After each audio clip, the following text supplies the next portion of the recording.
Becky. Hey, Wendy, how are you? Good. How are you? I hanging in there.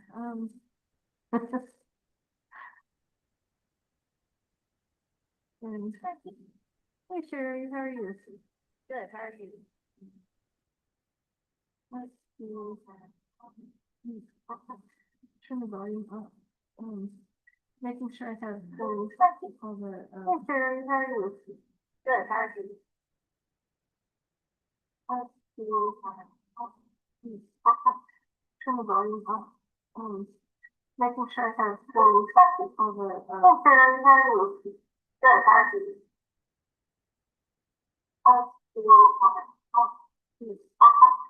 Turn the volume up. Um, Making sure I have all the. Okay, I'm turning the YouTube stream off because that's really weird. So I have some things to figure out before we do that. Yay! Oh, it was echoing a lot. I don't, did either of you hear that? Yeah. Yep, I could hear Um, it. yeah. It's like, it's funny. I don't think of myself as being stupid with technology, but I think that there's a lot of complex things that we can do, and sometimes it is all it takes is like one strange little missing piece, and then it's more challenging. However, oh, you know what? It looks like it is sending it to YouTube. So um, even though I closed the browser window, so well, that's exciting. Let's, oh, um, let me get so that's well, and then it's always a little strange moving from doing high flex. I'm still learning about that and just what pieces need to be in place for what. And so I guess that we can call this a fun time of learning. And uh,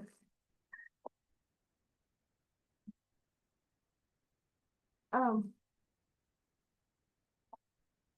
all right, we will start with communion. If you want to get something that's like bread and juice or not, feel free.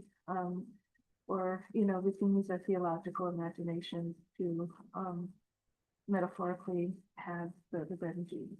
So,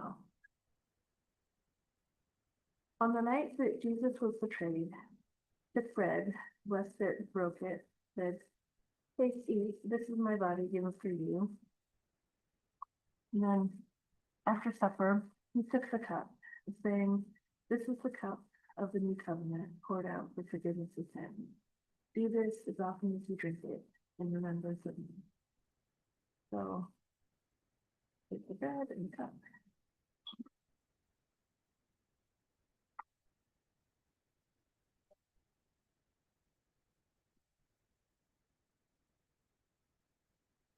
And now we can go to scripture. I will copy and paste that in the chat. I'll go ahead and um, and read it, but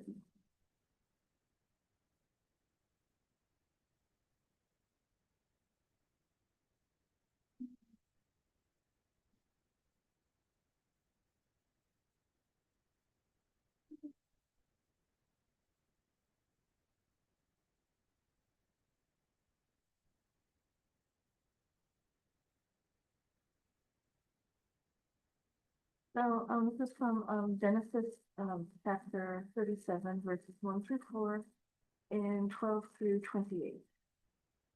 So Jacob settled in the land where his father had lived as an alien, the land of Canaan. These are the descendants of Jacob. Joseph, being 17 years old, was shepherding the flock with his brothers. He was a helper to the sons of Bilhah and Zilpah, his father's wives. And Joseph brought a bad report of them to their father. Now Israel loved Joseph more than any of his children.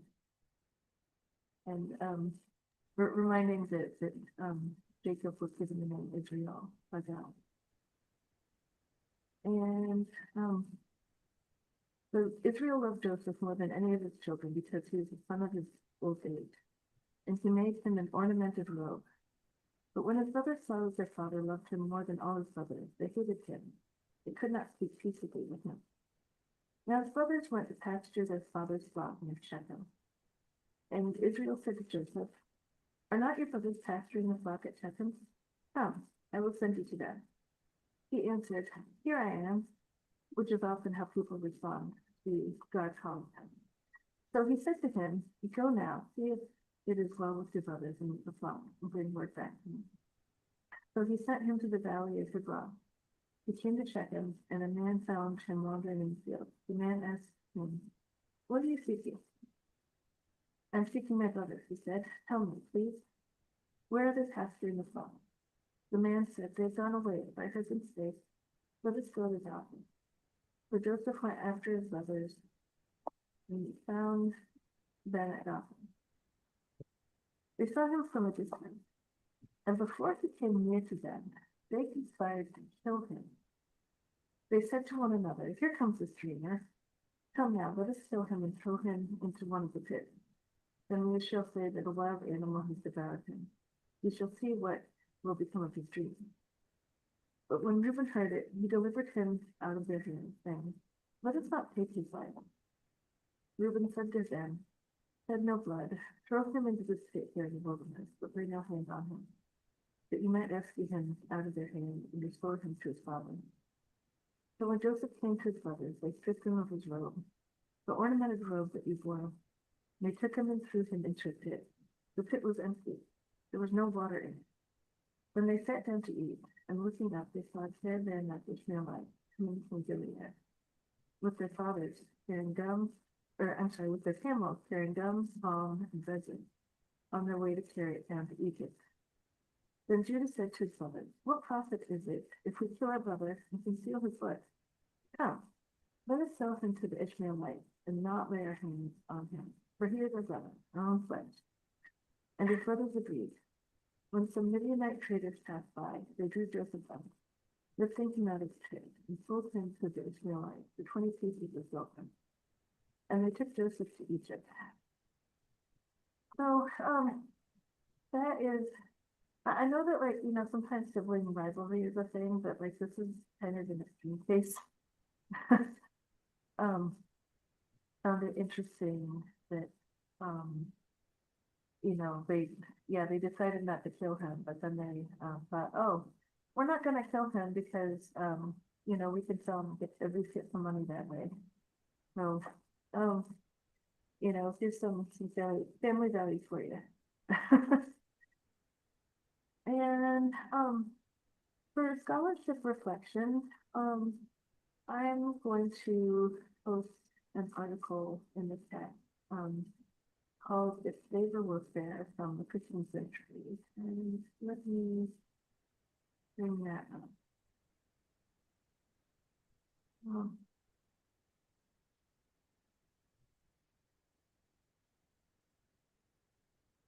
So I can read that, but then you can also tap on the link and read along. So it starts, "If favor were fair," Genesis 37, 1-4, 12-20. "Maybe Joseph's brothers aren't evil people, but hurt people. That's not fair.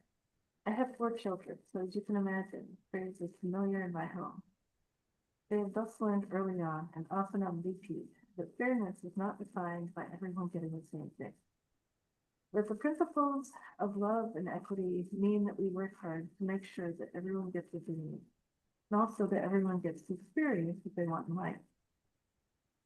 And yet the Joseph story has always felt off to me, as I've never been able to make sense of the one line that is the catalyst for the context of the entire saga. Now Israel loved Joseph more than any other of his children. Of course, no one should ever, under any circumstances, be sold off into slavery. But now that I'm a parent, it is difficult for me not to ask more questions about how Israel was responsible. As with so many other parents throughout the Bible, for sowing seeds of discord and spreading the roots of intergenerational trauma. Enmity would here be an appropriate term, and selfishness as well. For even if one does have a favorite child, perhaps a child who is more like you, or of a particular gender identity, or whatever else, what the heck was Israel thinking? Decorating one son, baby is that, in front of everyone else. This cannot possibly be what love looks like. Scarcity, conspicuous consumption, and a lack of awareness of the pain and brokenness of one's own children. What a terrible position to put both Joseph and the rest of the brothers in.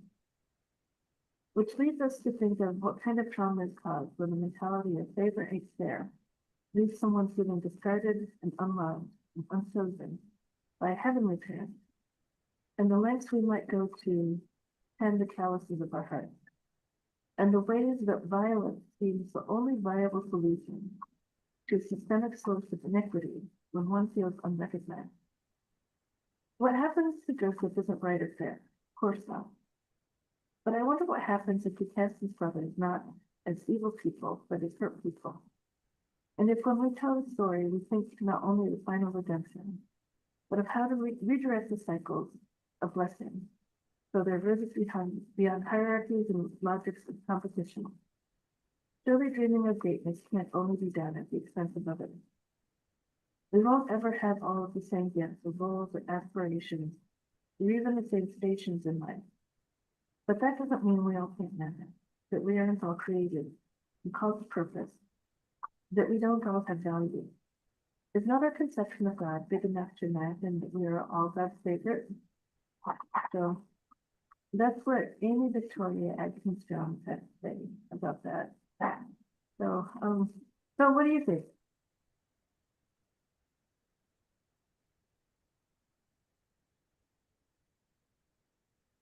Well, coincidentally, I had just been reading the books in the car, so I can't grab it. That, oh, Reverend Lizzie, God Didn't Make Us to Hate Us by Reverend Lizzie McManus Dial. Mhm. And Joseph's, this part was in section 10 was, but, so I'm enjoying hearing it, and I am enjoying hearing it like flipped, on to talk more about the hurtness of the brothers, right? And that, not that what they did is good or right, but to put them to have some reflection on what their experience was, and how that did hurt them. um I made one note because I took some notes while I was reading. Well, I took two notes. Um, I'm trying to see 19 through 20, what becomes of his dreams. But it said, what Reverend Lizzie had written down was evil is afraid to dream in color, every color. Evil is afraid of freedom. But I think, yeah, she was going from a completely different, as perspective of looking at this. Um the other note that I made was hatred is a spiritual death. um Mm. and so I liked that call out, right? So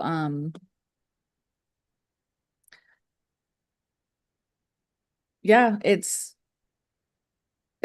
hard to think of, that of a parent behaving like that and hurting, a group of family members in that way. Yeah, like, I mean, yeah, it's funny when you think about it. like, I think that if you're,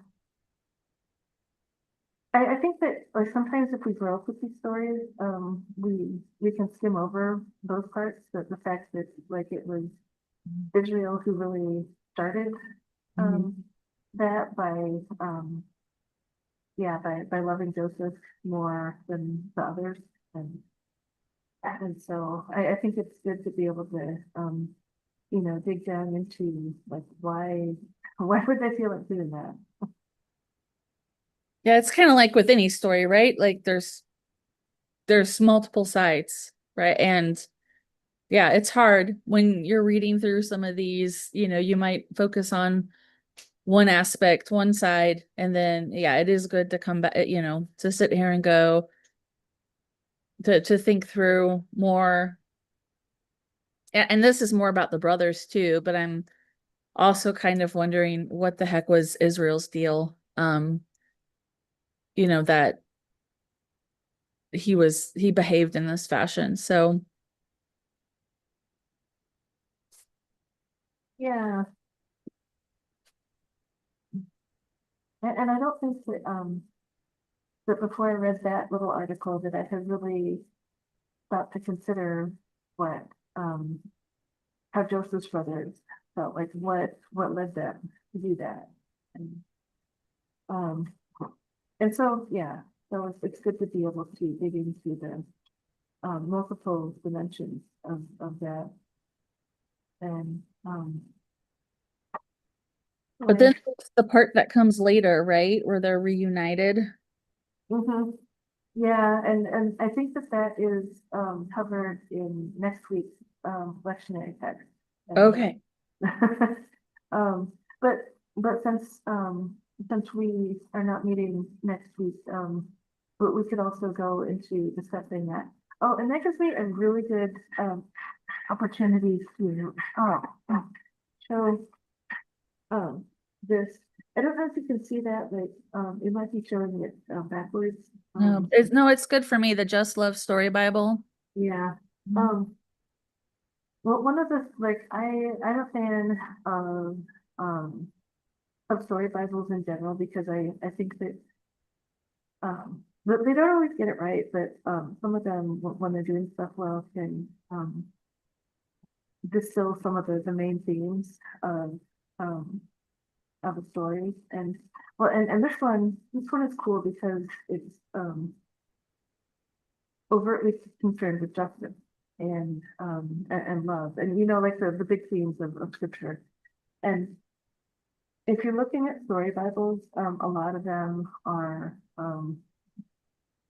big as like very sentimentalized versions of story because like they're when you take a story Bible and try to make what's in scripture very like distilled into stuff that kids can grasp more easily. But there's some things that get left out, and some of the interpretive decisions that story Bible authors take, like they don't do a good job of getting to like justice necessarily. So um, let me open this one.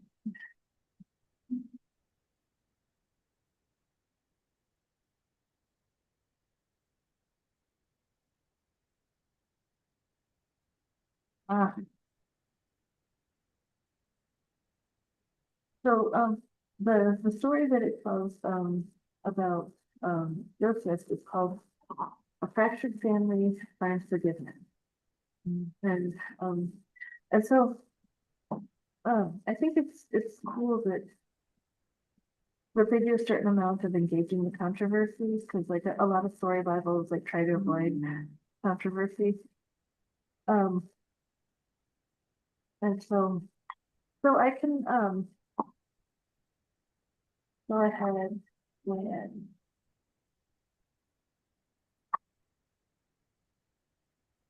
Um, I want to go ahead and read this version because I think that's interesting too. And I'll show you all the new pictures. So Abraham and Sarah's family had grown and grown. One of their grandchildren was named Jacob. Jacob grew up and got married, first to Leah and then to Rachel. Now, they don't talk in this about how Jacob didn't want to marry Leah and just wanted Rachel, but so that was also an interpretive choice. They had many sons and daughters. Jacob treated his youngest son, Joseph, like his favorite. When Joseph was a teenager, his father gave him a present, an extra special coat. His 10 older brothers felt jealous.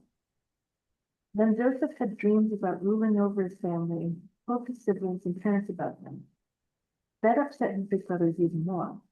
Even his father didn't like that dream so much.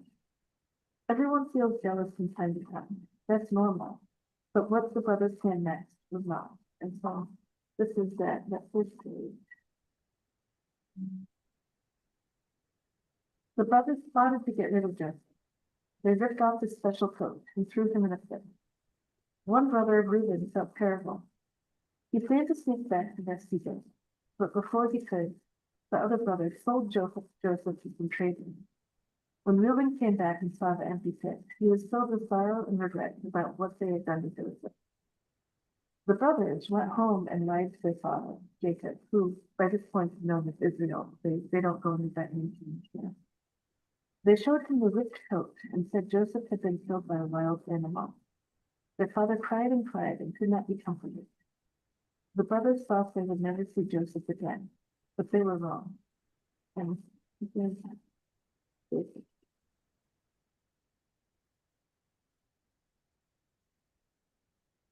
Joseph was taken by the traders to Egypt and enslaved. Then he was sent to prison, even though he had done nothing wrong. While in prison, Joseph helped 2 others there to understand their dreams. When Pharaoh, the king of Egypt, dreamed about skinny cows eating up big cows, and scraggly bundles of grain eating up healthy bundles of grain, he called on Joseph to tell him what the dreams meant. God is telling me through your dream that a famine is coming, spoke Pharaoh. You must save grain so your people will have food to eat. Pharaoh was impressed and freed Joseph from prison. Soon Joseph became the second most powerful leader in Egypt. So that's an abrupt reversal.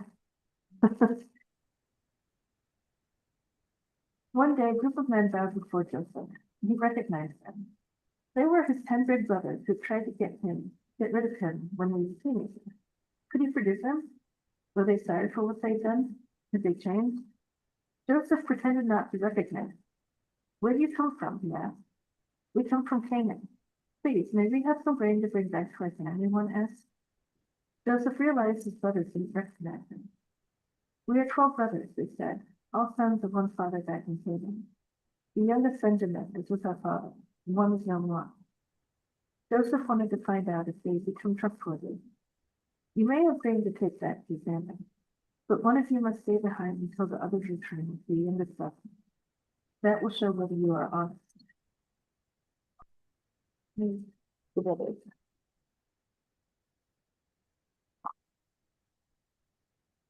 So the brothers left Simeon in Egypt, and the rest went home to Canaan. When they came back to Egypt to ask for grain again, Joseph saw his younger brother Benjamin and rushed out of the room to hide his happy tears. Wanting to test his brothers to see if they would be kind or cruel, Joseph told his servants to give each brother a bag of grain and to hide a silver cup in the bag given to Benjamin. Then, as the brothers set out for Canaan, the servant stopped them. Speak, he said, accusing Benjamin of stealing the silver cup. The brothers were upset and frantic. They came before Joseph again. Long ago, our brother Joseph went missing, he began. Our father, Jacob, was so sad. It would break his heart to lose another son. Please, punish me instead of Benjamin. Seeing how Judah changed, Joseph burst into tears. I am Joseph, he announced. The son brothers come back, fearful that he would be angry. Joseph beckoned. Come closer to me. Yes, I am your brother Joseph, the one you sold into slavery in Egypt. The brothers were shocked as Joseph expressed his forgiveness. He told them about saving many lives in Egypt and that God had been with him through the bad times and the good. Joseph kissed all his brothers with tears streamed, with Joseph's love and forgiveness. The brothers could finally find words to speak to him. At long last, the family came back together, reconciled. So, this and the end of that story. And so that's yeah, that's the gist of what happens in that story. Obviously, with few details left out. And so it is a very yeah, an interesting way, looking finding justice in the Bible, because um yeah, Joseph gets, he gets put in prison for a while, but then his his dreams, one of the things that his brothers really didn't like about him, um, they um, ended up, helping him to get to where he was in Egypt, was, becoming in a sense the Pharaoh's right hand man, um, and so it's if only all unfortunate situations would work out so well.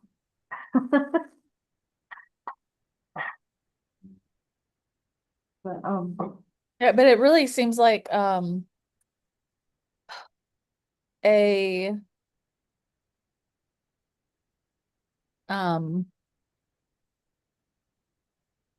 a story in support of diversity too, right? You had a brother who had a different talent and an ability, and um the point of us having different talents and abilities are so we can help each other, right, to solve problems and live and all of that. So I don't know, I feel like there's definitely a lot here in the story. mhm. Yeah, yeah, that is true. Well, and with and then what I also want to do is like um get into the sermon, but like have a few more of a back and forth today. Um, and so so I'm asking the question, have you ever been in a situation where somebody is very obviously the golden child, and no matter what you do, you just know that you'll never be appreciated the same way as the golden child?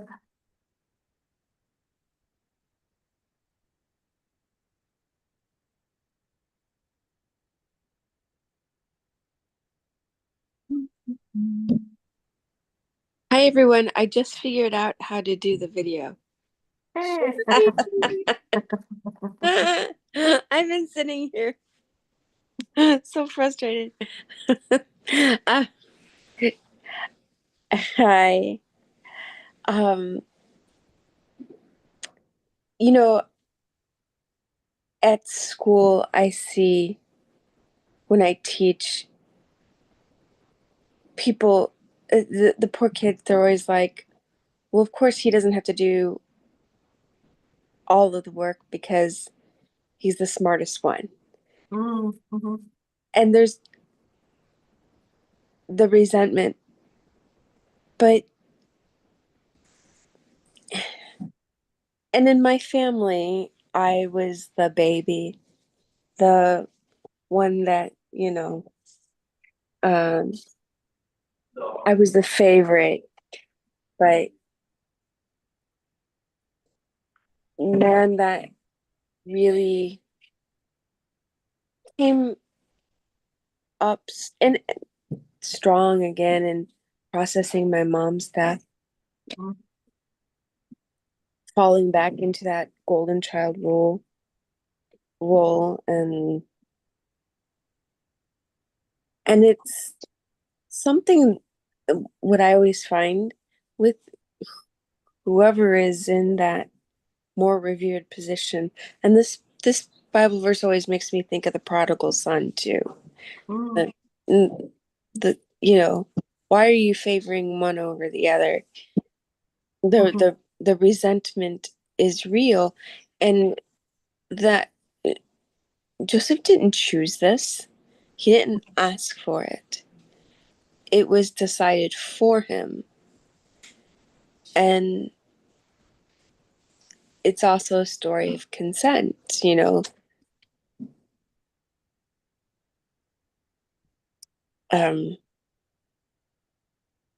And then I think about what values we have extrapolated from these Bible stories over the years.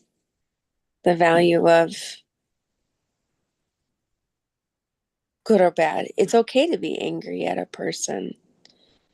It's okay to kick the weirdo out. It's okay to kick the weirdo out and sell him to slavery. Us non-golden people really have to stick together. Hmm.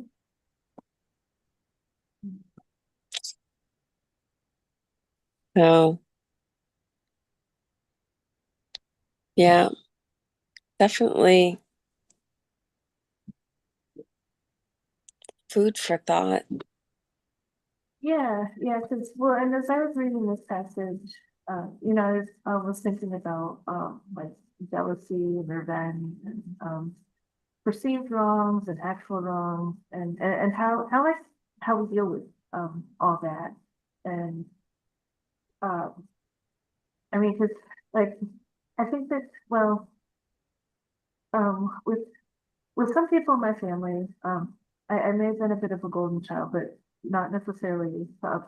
And and so it's interesting, you know, how like yeah, how that works out too. But then also the what I was thinking about too, not in a family situation, but work is that like for a while when I was working at the Eden Library full time, I felt like a bit of the golden child there, like from oh maybe '07 to '09 somewhere in there, and because you know like for for the first time in my life I felt like I had a job that I both liked and appreciated me um and it wasn't it was before I got my library degree, and so you know, it wasn't, it was a, circulation supervisor job and not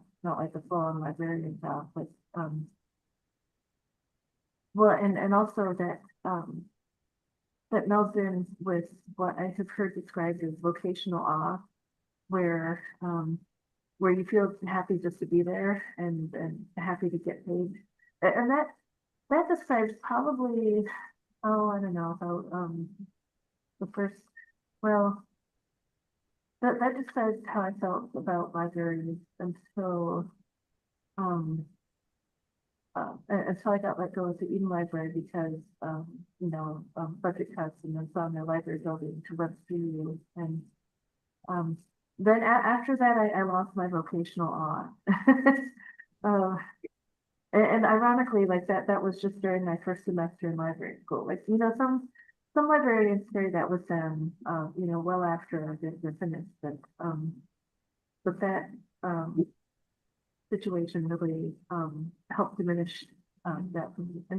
And so like in this case, I went from feeling like I was a bit of a golden child to working a you know across the street at another library job that was not nearly as pleasant or exciting for me. And as but then at the same time seeing a bunch of librarians, you know, like looking like from my perspective at the time, and especially with going through other things like the death of my dad, the death of my uncle and my grandma, and then you know the job loss at Eden, like I started to see them, the other librarians, the golden children, and feeling like very not in that space and very left out. And so like that was an interesting experience to feel that you know, feel both sides of that. And not in a family setting. But you know, like in some workplaces they're like, oh, we're family, no, we're not, you know. um and so Well, and I was thinking about Joseph, and Sherry, you said that like Joseph didn't ask for that, I think, and like it's and it reminds me of like white privilege and like the sometimes and male privilege. I mean like any kind of any form of privilege where um you get either benefits or lack of obstacles, not based on just based on like um characteristics that you can't change about yourself. And those that are just granted to you without you asking for them. And so like that too is strange in that Joseph gets this this privilege, um, but then his brothers are resentful in that privilege in the end, at least up until, he goes to work for like closely with Pharaoh. Like this didn't work out for him very well. Um and so well and I also wonder when he was when Joseph was sold to the traders, um, like we don't really hear very much about what Joseph's inner monologue during that time and what kinds of things he might have reflected on in the times where he was in prison and so that's something I wonder about, but it seems like by the time he gets out of prison, gets starts working closely with Pharaoh, um, that it's not like when his brothers show up, he's still wary, but it's interesting to me that he doesn't bear the malice. He's not acting maliciously. He's testing them, but not um, but more in a sense of he wants to see if they're acting in good faith. And and so I find it interesting how like his brothers did that terrible thing to him, and he's not cherishing a lot of bitterness, but just um, well, and I think this is relatable. He just wants his brothers to be acting right, and which like that's my hope for humanity that we all act right. But sometimes that doesn't happen. But I'm grateful in this case that it does. And um and so I think that um yeah, what do you think about like what Joseph um might have gone through when he was in prison?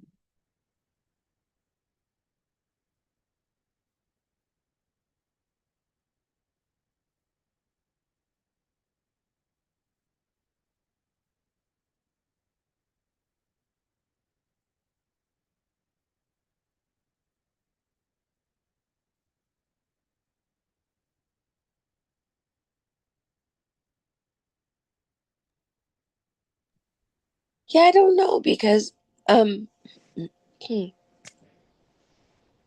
we don't really have any insight. And I wonder if there's some midrash about it, some Mm. Jewish fan fiction continuing on the story about that.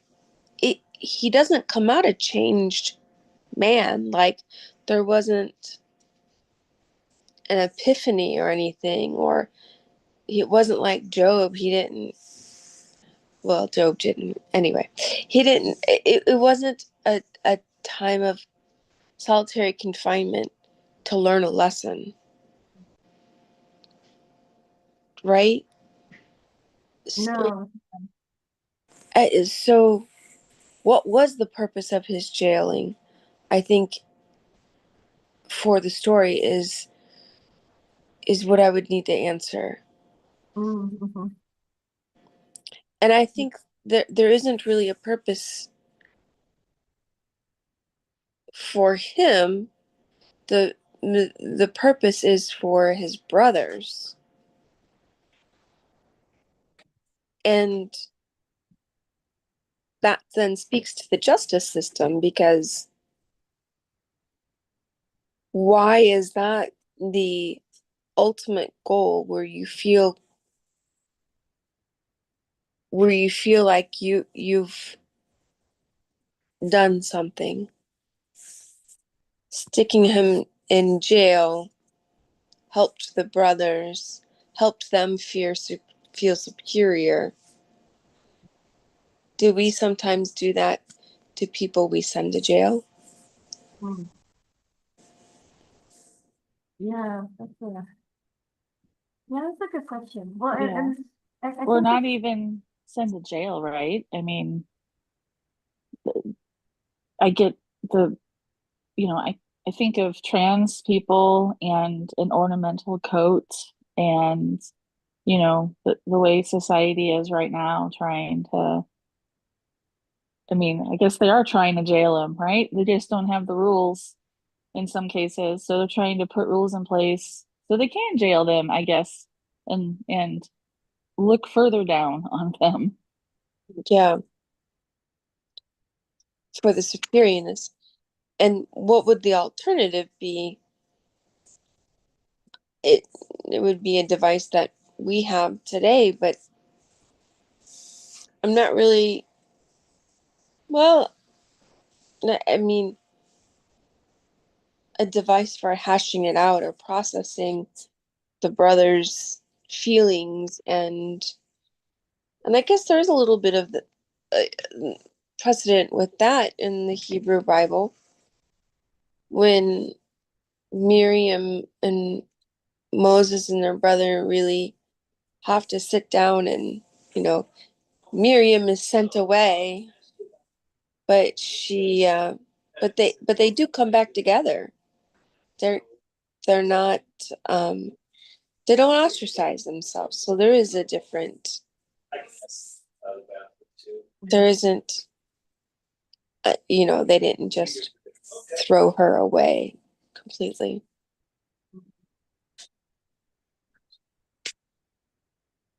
yeah. Well, and the story, like, well, I think that, like, first of all, if I was Joseph, I would like I would start out being like super annoyed and sad, like, why is this, like, first of all, there's the obvious change, between being the favored son, than to being sold to these traders who, and then ending up in prison. And um but like it doesn't seem like he let bitterness um get the best of him, which I think that's really hard, because like I have there've definitely been times in my life where I have wallowed, and why me, why this, why now, blah blah blah. Um and so, like, I mean, I think that eventually I started to see the things that I didn't like that were happening. They were what they were, and I got the lessons that I could from them, but like it took a while, and I don't really know exactly how long Joseph was in prison for, but like, I wonder if it's how long it took for him to come to terms with with his different circumstances. But but then, he got to a place eventually where he could, he did constructive things with his life by all appearances. And um and so and also, but also when I'm talking about that, like, I don't want to, well, in seminary, like, there's this book that talks about how sometimes we put things under sacred canopies, and like um over spiritualize things or whitewash, um and um and so, like, with this, like, I don't want to make the mistake of saying, something like, well, this is God's plan, and, you know, God intended this to work for good. Because I think that's too simple a way of putting it, and you know, and it makes the people who are spiritualized things happy, and I'm like, and then it makes me feel sorry. And um, but I do think that and having gone through a number of crappy experiences in life, um, what has helped me is to um, you know, not to say this is part of God's plan, because that has never helped me. It may help some people, um, but it helps me more to say, okay, first I'm going to feel my feelings, then you know, and I can cry and do stuff at the same time, which is important. um, but then also eventually when I'm ready, I'm like, okay, so um, you know, what lesson can I learn from this? And um, not that God is forcing us to learn anything from our crappy circumstances if we don't want to, but you know, what's possible? And and so well, and that's another thing that with envy, I want to also say that um that over the course of my life, I have felt a lot of envy at people for various reasons, and including those librarians that I was talking about. A lot of envy there, and like I think that so like you know also thinking about the brother in this case, um, like and thinking about enviousness, um, like these days it's helping me more to say, oh, okay, so I'm feeling envy, you know, first name the feeling, where it's coming from.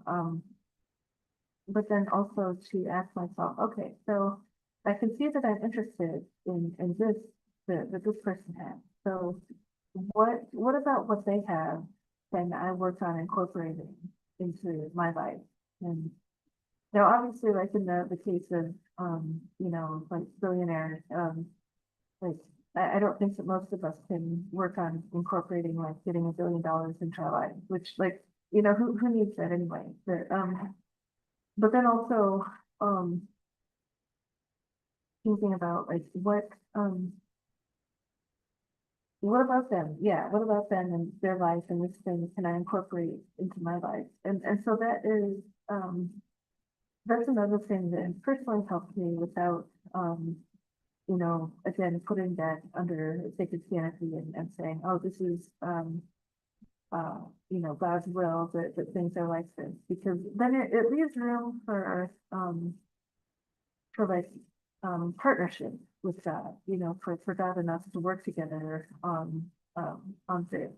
And, and so I'm going to say that the good news of today's passage, anyway, my understanding is through everything, through whatever terrible choices we make that you know lead to terrible circumstances, or whatever terrible choices other people make that lead us into terrible circumstances. Something that ultimately does provide me with comfort is that God is still there somewhere and doesn't leave us even when things get really rough. And for that, I am thankful because and just thinking about like you know when people fail us, God is still there. Thank God. um, and so and we might not always have the opportunity to make good choices. Um, But we can also make the best choices out of the circumstances that we've been given. And then, and sometimes in the midst of that in life, we might be able to find strange moments of God's grace in whatever's going on. And so, um, And that too has comforted me sometimes. And, and also I would say that, well, our current understanding of, mental health and, good self-care doesn't really, like, say, it's something like that, what Joseph's brothers did to him, back then. If something like that happened these days, um, we would not encourage Joseph to remain in relationship with his brothers. But, I also find it interesting that in this case, he does have another opportunity to, to be in relationship in different circumstances and dynamics with his brothers, and that ends up being um, you know, a door crack, to look in and see God's face, in that. And so it's not, I don't know if that would necessarily happen these days so much, but I think that this story as it currently exists gives us opportunities to consider that God's grace can pop up in strange places. So, so that's what I got. So, um, any other thoughts that y'all have had?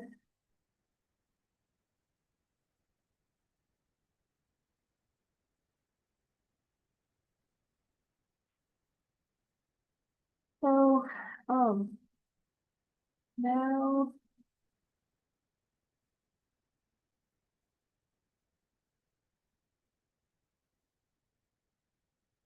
um, now we come to time of prayer, and so I'm just going to do some prayer, and then I will invite anyone who has any other prayers on their heart to pray. So let us pray.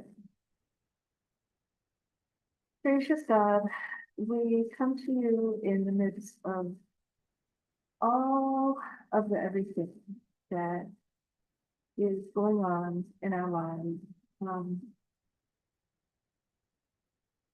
and in our communities and in our world, we give you thanks, for the election this past Tuesday that, um, that people, voted for for them to continue to be able to have choice in how we are governed in Missouri, um, and for people to have choice in democratic processes. And we thank you for elections that give us the opportunity to, choose to some extent how we're governed. At the same time that we, there are many things to cry out for. Things that are going on in our world continue to be scary. ICE does not, really lessen its presence, although we don't always hear about it. Help us to continue to have the will to work to make life more fair and equitable for the immigrants who are in our midst, because we are always told to welcome a stranger in our midst, and to be loved to all the people that we encounter.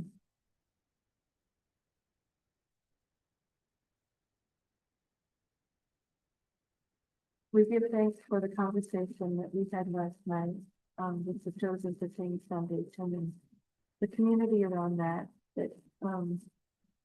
we can continue to come together in,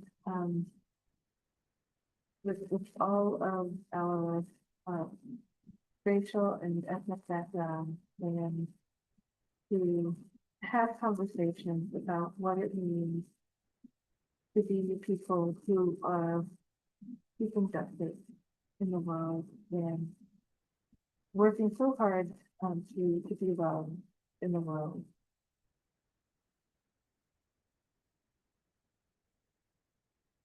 We give thanks for the continuing summers, even as hot as it is sometimes. And help us when things get to be so busy and burdensome and all the things that um, that keep our anxiety up. Help us to digest something for long enough to be able to really feel your presence and to feel your peace in the midst of these things. And let us now share all the other prayers that are in our hearts, either in words or keeping them in our hearts.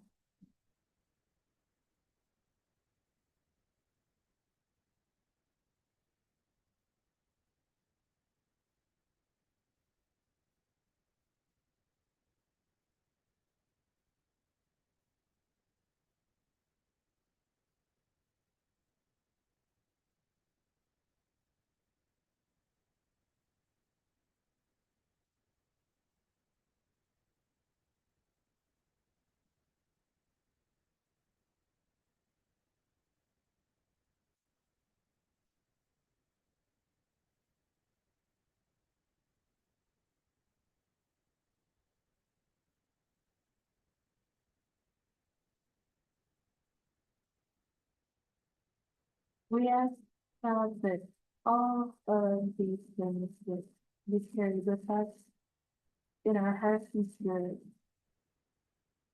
to for you to help us to feel your presence in our midst, wherever we go, with whatever all the everyday that we do in this, whatever it is. And we pray all these things in Jesus' name. Amen. And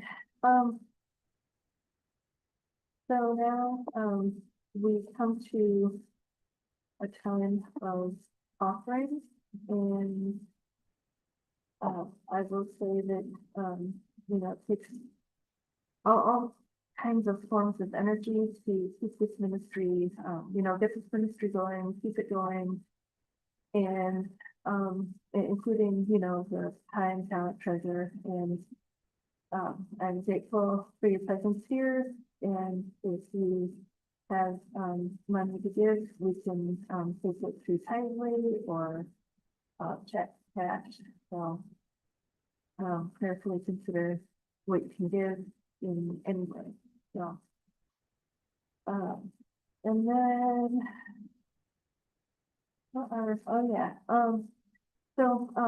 now we come to announcements. I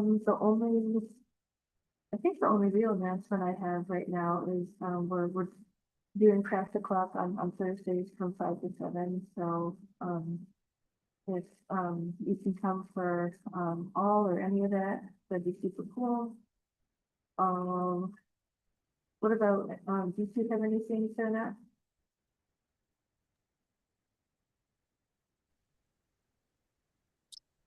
I don't think so. I think I'm just hoping I won't get stuck at work next Thursday.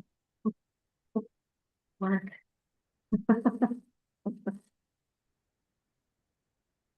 um and oh yeah, we're in the process of doing a listening campaign. And we're doing that with NCU. They're helping us with that. But like one of the things that we're and basically listening campaign consists mostly of doing one-on-one with both with each other and with people who we think would be interested in or has something to, give to Think+Pray+Act, or like where we could be in partnership with people, because, we are really in the process of building who we are as a community, and figuring out how people want to be involved with Think+Pray+Act, and work from these partnerships with them. Obviously, like they're, it's so important for us to have partnerships, because, we are small and really still in the getting going phase. And so, and the thing about new church start is that, this is, I would say gift and bright, is that, we have the opportunity, to build this how we want it to look. And we have, and sometimes the opportunity can feel like a big obligation. And, and that's, I think that is new church life. And so, well, one of the things is, as pastor, like I was a part of Liberation Christian Church, another new church start, um, and so I understand how, like how busy things can be, not only with church life, but everything else, when you're trying to fit church life in. And so, like, one of my questions is, how are we both a community and, doing things, but also doing things in ways that are sustainable for everyone and not burning out. So, I'm hoping that, that's one of the things the listening campaign can help uncover. And so, we'll be, like, we'll be working on, different, like how we're going to do listening campaign, like, figuring out, people to talk to, and if you have any ideas, for that, then let's talk. So, um, so that is my only other major announcement, like from the fact that now that the, August 4th election is done, we are looking for November, and, we are also a congregational voter hub with MCU. So, and right now what that means is that we have a webpage with, voting info that people can, go to if they want. But there will be other, ways of participating, probably starting a lot more September, October, definitely October. But, so that's, that's upcoming. So, so yeah, that's what I got for today. And, any last thoughts? And, after that, we'll do a benediction.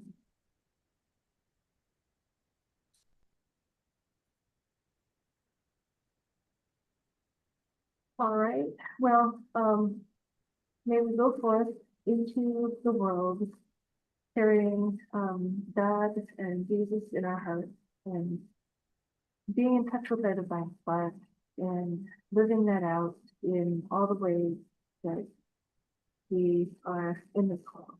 So, amen. Happy rest of your weekend.